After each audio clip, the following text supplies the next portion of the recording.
Despite my efforts to be kind, it's disheartening that my sister-in-law spoke with an icy tone, seemingly pushing me away. She remained resolute about claiming my brother's estate and showed no willingness to compromise. I couldn't shake the growing anxiety that enveloped me, casting a shadow on my spirits. I'm Kathy Morgan, a 27-year-old doctor at a university hospital. My brother recently passed away, and today marks his funeral. I find myself at his house, surrounded by people who remember him. Amidst the crowd, Jocelyn, my brother's wife, approached me. "Ah, there you are, Kathy. I'm glad I found you. You've been working hard today. Could we talk over there for a bit?" Jocelyn asked, initiating a conversation. "Yes, Jocelyn." "Sure," I replied, following her. My brother and Jocelyn married 3 years ago and moved into the spacious house where we grew up. The house, meticulously built by our parents, boasted a large garden and other features. Despite our comfortable living arrangements, our family faced challenges.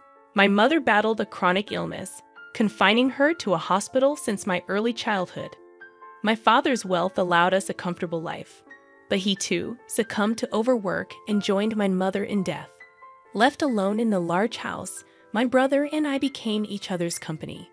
Though he continued living there and flourished in his medical career, I ventured into a life of my own after university. The days leading up to my brother's funeral passed in a blur. As we moved from crowded rooms to quieter hallways, Jocelyn approached me with a grave matter. "Actually, there's something I need to talk to you about, Kathy. It might seem too soon after the funeral, but it's about the inheritance. It's a very important matter." So, I believed it was necessary to have a discussion with you beforehand. However, I found myself bewildered and uneasy as Jocelyn suddenly broached the topic of inheritance. Are you talking about my brother's inheritance?" I asked, seeking clarification. "Yes, that's right. Since we don't have children, the inheritance would be between you and me. Legally, I would get 3/4 and you 1/4, so I would inherit $1 million, Jocelyn explained, her hand covering her mouth, a subtle smile forming. Her revelations didn't stop there. "Oh, and I'll be taking this house too. After all, it's the house where I lived with Henry, and it's filled with our memories as his wife. It's only natural that I inherit the house, right?" She continued. "What I wanted to confirm with you, Kathy, was this. You don't have any objections, do you?" Jocelyn spoke gently and calmly, but there was a lack of the expected sorrow over losing her husband. I had only met Jocelyn at my brother's wedding, making this our second encounter. The indescribable unease I felt during our first meeting returned as I observed her behavior. Back then, I only vaguely understood, but now, after losing my brother, she seemed to be revealing her true nature. Unable to contain my discomfort, I confronted Jocelyn. "Jocelyn, I think this is not the way such important matters should be discussed. Properly, on another day," I asserted. Upon my objection, Jocelyn suddenly turned distant. Her previously calm face tightened, and she looked at me with cold eyes. "Oh, is that so? I'm trying to be nice, and yet you don't understand. What a pity. Well, I have a reliable lawyer. I will make sure to get my share of the inheritance," she said, her tone condescending. "I married Henry because he came from a wealthy family. Why would I marry such a serious and boring man for any other reason? He was truly uninteresting, and I'm genuinely relieved that he's gone from this world." I couldn't believe what Jocelyn was saying.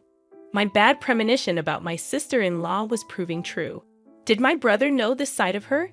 If he did, why did he choose to marry someone so unsuitable for him? Shocked and unable to say anything, I watched as Jocelyn walked away, having said what she wanted and seen my reaction. She probably felt there was no need to stay any longer. I stood there frozen, overwhelmed by complex emotions. Even after returning to my own home, I felt downcast and engulfed in gloom.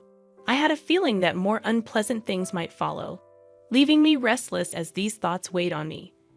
I found myself reminiscing about the years spent with my brother, feeling as if my heart would burst. Realizing I was now alone, tears involuntarily traced my cheeks. Then, a precious promise I had made with my brother vividly came back to me, as if I were seeing it right in front of my eyes. Kathy, I decided when I grow up, I'll become a doctor. One good enough to cure Mom's illness. If Big Brother is going to be a doctor, then I'll become one too. We'll study together and find a cure for Mom's illness, right? Let's work hard to become doctors together. Then Mom will surely get better. My brother had declared, his face beaming with happiness. That important promise echoed in my mind after our mother passed away. My brother reaffirmed his resolve to me, saying, Kathy, I've decided to pursue medicine. There are many people like Mom fighting against diseases. I want to continue researching until we find a treatment for her illness. I shared his sentiment, and together we seriously aimed to become doctors. But now, my brother is gone, and I felt the weight of working hard for both of us. 3 days later, a problem arose. I received a call on my cell phone from the hospital where my brother had worked. The caller, Robert, a subordinate of my brother, apologized for contacting me suddenly and expressed a need to discuss something regarding Henry's wife. Agreeing to meet at the hospital, I waited in the cafeteria for Robert. He soon appeared and got straight to the point after a brief greeting. He explained, actually yesterday, Jocelyn suddenly came to the ward. She brought some sweets, saying my husband received great care here. Then she asked who was the closest to her husband among his colleagues. Describing Henry as kind and dependable, Robert recounted their college days and work experiences. However, Jocelyn's line of questioning seemed to change, as if she was probing for something more. She then asked, is there anything my husband was hiding from me? Instinctively feeling that getting further involved was dangerous, I answered, not that I know of. Suddenly, Jocelyn raised her voice, demanding to see where her husband's belongings were. She insisted that she could check them right there, threatening consequences if anything hidden was found. Understanding that Jocelyn was searching for something related to the inheritance, Robert explained that he refused her request, citing the confidential and personal nature of the ward. However, she was later seen wandering around the hospital, probing other staff. I couldn't forgive Jocelyn for barging into my brother's workplace and troubling unrelated people. Deciding it was best to meet with her directly and settle things, I thanked Robert and was about to leave when Jocelyn appeared at the hospital entrance. It seemed like she was planning to probe around the hospital again today. Noticing me, Jocelyn approached and spoke. Oh, Kathy, what are you doing here? Were you thinking the same thing, perhaps? I found myself speechless, maintaining a silent demeanor as Jocelyn suddenly burst into laughter. You're searching too, aren't you? You don't have to hide it. Searching for what? Pretending you don't know Henry's will. He must have thought that if I got it, nothing good would happen. He would have written a will to prevent me from getting the inheritance. If he did write one, he must have given it to someone without hiding it, so I probed you. But it seemed you didn't know, Jocelyn remarked, continuing her tirade despite my silence. But really, Henry's sister, not knowing anything, he must not have trusted you. You didn't hear anything even when Henry was suffering, did you? Henry didn't rely on you, it seems, she continued, her words hitting me like a barrage. My head spun, and I gradually lost track of what my sister-in-law was saying. Given your reaction, you really didn't know. About a year ago, I noticed Henry's demeanor was different, so I asked him if something was wrong.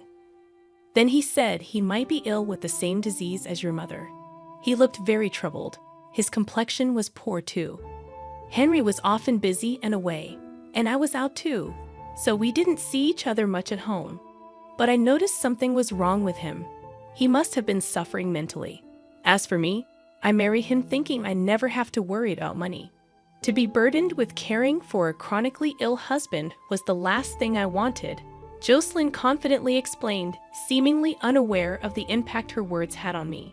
In shock, particularly about Henry suffering from an illness, I stood there stunned. Henry sounded normal during the occasional phone calls. He must have hidden it, not wanting to worry me. But I should have noticed something was wrong. We were the only siblings, and I didn't even know that he was suffering from the same illness as our mother. It was terrifying, especially since I had witnessed our mother suffer from it. While I was lost for words in shock, Jocelyn pressed on. Are you blaming yourself, Kathy? Honestly, you and your brother are too serious and gloomy. It's sickening. I can't wait to get the inheritance and say goodbye to such dreary people.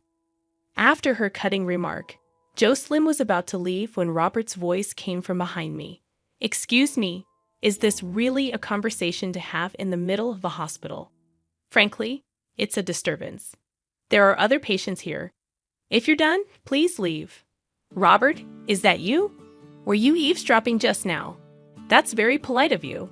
Even if Jocelyn raises her voice, if it's a conversation I don't want to hear, I can't help but overhear it. Jocelyn retorted, turning around with a surprised expression. Ah, Dr. Hansen, weren't you abroad? When did you return? Ah, yes, that's right. I departed from there the day before yesterday and just returned. I was supposed to come back sooner, but my flight was delayed. You're Kathy Morgan, Henry's sister, right? I was just about to go see you. This is perfect timing. Yes, I am Henry's sister. I awkwardly responded to the sudden conversation. Scott, seemingly searching for something, began rummaging through his bag. Where is it? Ah, here it is. This here you go. This is Henry's will. He asked me to give it to you if he died. Sorry, it's late. I'm glad I could finally deliver it, Scott explained, handing me Henry's will enclosed in a brown envelope.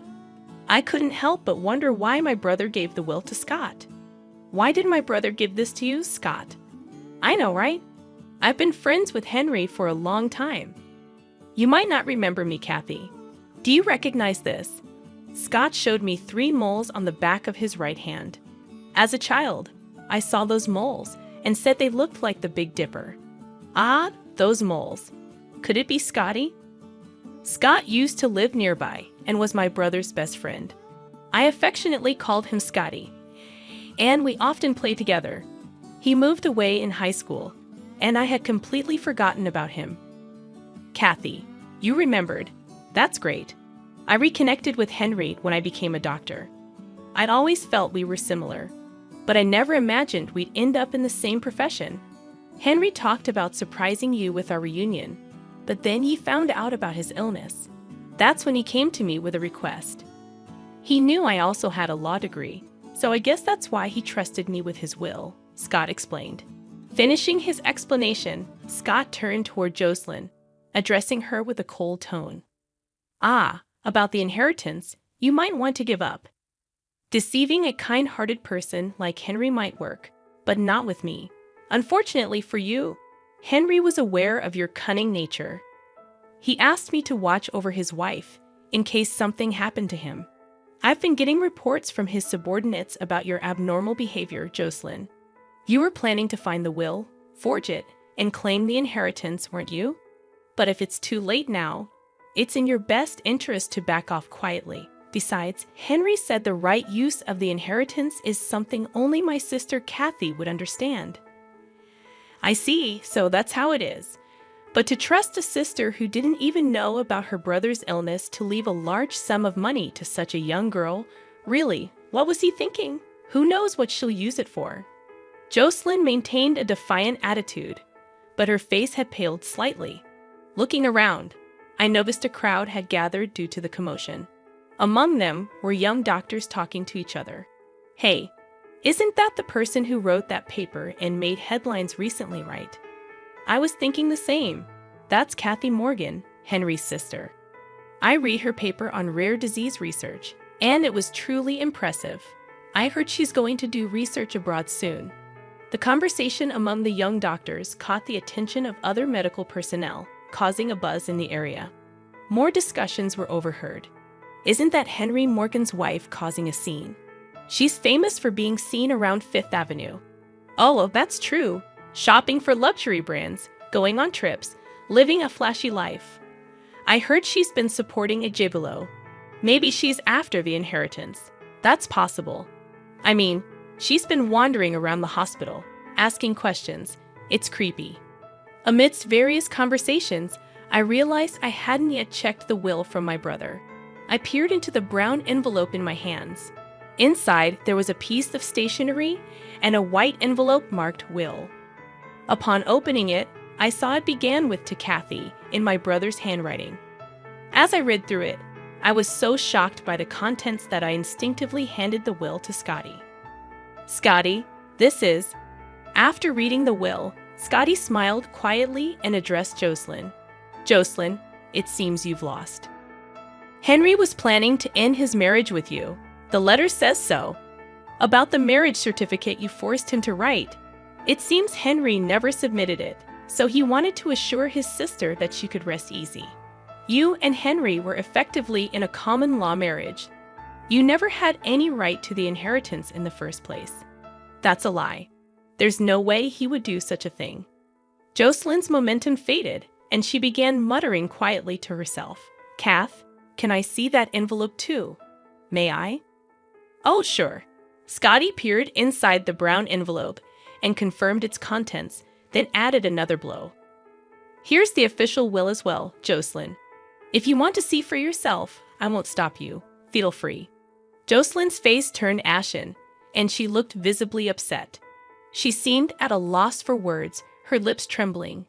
Continuous criticism of Jocelyn rose from the onlookers. Jocelyn, now without an escape, was frozen in place. Soon, the hospital's administration, alerted by the commotion, had the crowd dispersed to their respective duties. When I looked up again, Jocelyn was gone. After that day, she disappeared from our family home and never reappeared before me. Following my brother's will, I inherited the estate. My research paper on the rare disease that affected my mother and brother received high acclaim, leading me to relocate overseas to continue my research. Part of the inheritance was used as a donation to help those suffering from the rare disease, and the rest was allocated for research funding. Scotty, my brother's best friend, and now more than that, became my life partner. We, as medical colleagues working abroad, are planning to register after our marriage this June.